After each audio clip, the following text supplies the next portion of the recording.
ఇప్పుడు ఈ కార్యక్రమంలో పాల్గొన్న అల్లం నాగేశ్వరరావు గారు జంట నగరాల్లో సంఘాల వైపు ప్రధాన భూమిక పోషిస్తా ఉన్నారు. వారిని మాట్లాడవలసిందిగా కోరుతాము. ఈరోజు 31వ వంగవీటి మోహన్ రంగా గారి వర్ధంతికి వచ్చిన పెద్దలందరికీ నా హృదయపూర్వక ధన్యవాదాలు. ఈ రోజు వంగవీటి మోహన్ రంగా గారిని మనం స్మరించుకుంటున్నాం అంటే ఆయన మన కాపు కులానికి చేసిన సేవలు అమోఘం. ఆయన తర్వాతే అసలు కాపులు అన్నది ప్రజల్లో తెలిసిందని చెప్పి నా ఉద్దేశం. అంతకుముందు కాపులు ఉన్నామా ఏంటన్నది ఎవరికో తెలియదు. ఆయన వచ్చి తర్వాత ఆ జరిగిన సంఘటనలో మొత్తం ప్రపంచం అంతా మారుమోగిపోయింది. విజయవాడలో 40 రోజులు కర్ఫ్యూ పెట్టి మిగతా చోట్ల అన్ని చోట్ల కూడా గందరగోళంతో జరిగిందానికి ఎంత పెద్ద ఎవరా ఏంటి అని చెప్పి ప్రపంచం అంతా కూడా ఆయన గురించి ఆరా తీసింది.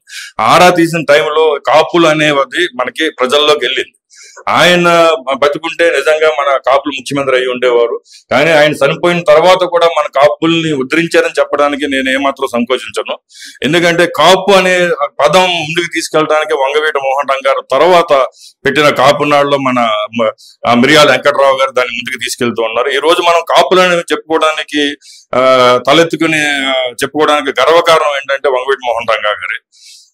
ఈ కాపు సంఘాలన్నీ కూడా నా రిక్వెస్ట్ ఏంటంటే మనం అందరం కలిసికట్టుగా ఉండి 26% ఉన్న కాపులు మనం ఇంతవరకు చేసిన కాపు సంఘాలు చాలా ఉన్నాయి. మన పెద్దలు భగవాన్ గారు ఇప్పటి నుంచి 40 సంవత్సరాల నుంచి ఇప్పుడు మేము 85 నుంచి హైదరాబాద్ లో కాపు సంఘం స్టార్ట్ చేసాం KPHP కాలనీలో.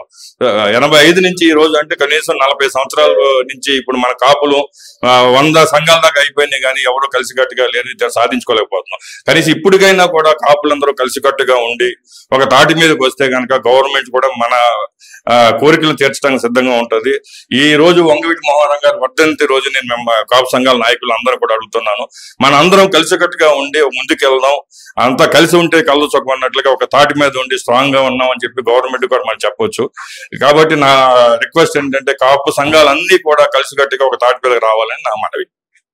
ఇప్పుడు